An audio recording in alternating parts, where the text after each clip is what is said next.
All right, I have news for you. You might like this, you might not. Don't kill the messenger. Grocery prices are never going back. They probably aren't even going to come down overall, but they are definitely never going back to the prices that there are people still waiting for. Now, I will explain. If you disagree with me, let me know. But I believe I'm going to convince you.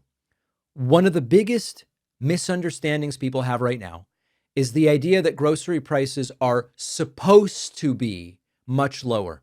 And some people are thinking about what they were before the pandemic or at the start of the pandemic, because that's when this sort of price reference that we have in our minds goes back to.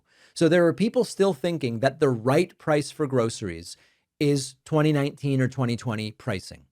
That is not how economies work. Prices generally rise over time. It's normal in a healthy economy. Wages ideally also rise and prices go up, not down. Now, back in 2019, people weren't demanding prices should be the ones from 2013.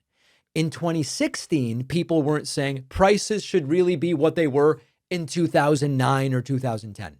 But something happened psychologically during COVID and after COVID. And I think it's because inflation happened so fast and so aggressively that a lot of people, millions of people, are still comparing today's prices to pre-pandemic prices. That has changed the expectation. Now, in a way, it makes sense. What normally would have been maybe 10 years of gradual price increases got compressed into just a couple years, 2, 3, 4 years. So now people walk into the grocery store in 2026 and they're shocked that, the big chip bag is $8 or cereal is $7. You spend $90 and it feels like you got barely enough for a couple days of groceries. The issue isn't only that prices went up. Prices almost always go up over time, like I said. The issue is for a while, incomes didn't rise enough to make people feel secure again after that big COVID price spike. And so life kind of became permanently more expensive. Now, here's the part a lot of politicians won't tell you, mostly Republicans, but a lot of Democrats won't say this either. If grocery prices across the board really started to dramatically fall, it would probably be worth panicking over. Broad falling prices usually signal a recession. They signal demand has collapsed, people are getting laid off, and there's not enough people who can even afford to buy this stuff. There's deflation. It's an economic contraction. Healthy economies are not usually defined by prices going down. It's unusual that you see that in an economy that's doing well. They're defined by prices rising slowly and predictably with wages that more or less keep up. That would be the ideal scenario. There's another reason people feel like they're being scammed. And in some cases, they are being scammed. A lot of companies did realize during COVID and the inflation crisis that came with it, that consumers would tolerate way higher prices if everybody raised them at once. This isn't necessarily legal, and I'll get to that in a moment. Now, initially, there were reasons why all of the prices were going up.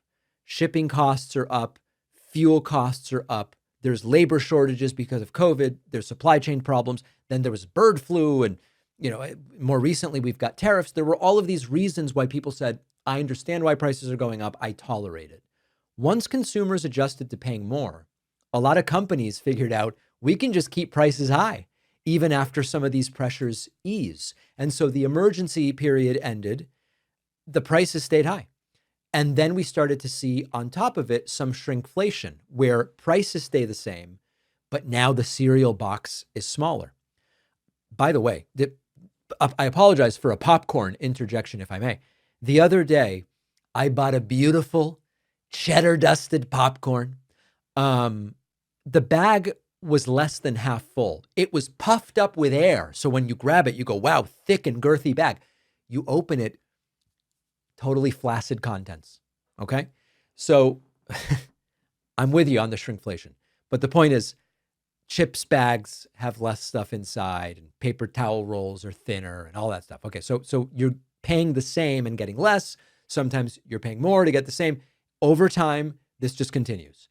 And so what companies have been able to do is rewire global supply chains. And so even if and when Trump's tariffs go away, Businesses have changed suppliers, they've signed new contracts, they've shifted around manufacturing, they've diversified away from China in some cases.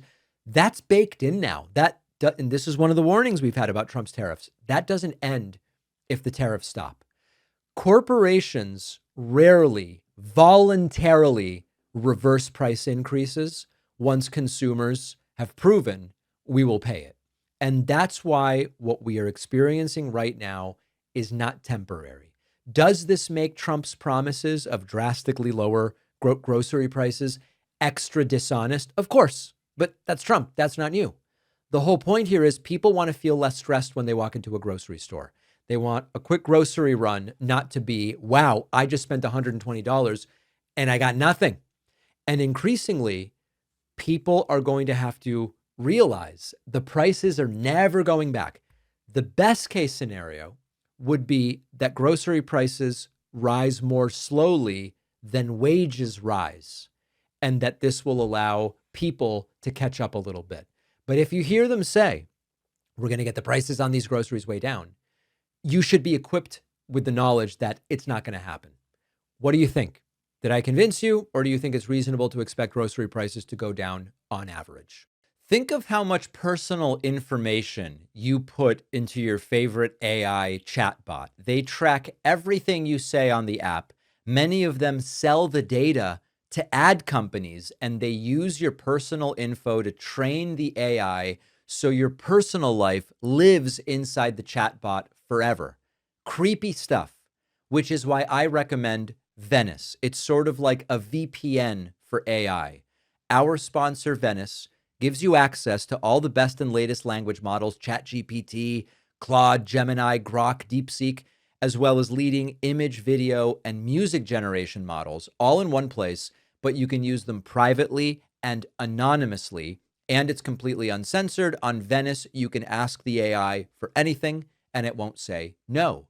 Nothing is tied to your identity because your prompts are encrypted. They never even leave your device. So no corporation or government can spy on you and those conversations. Access the world's leading AI models privately.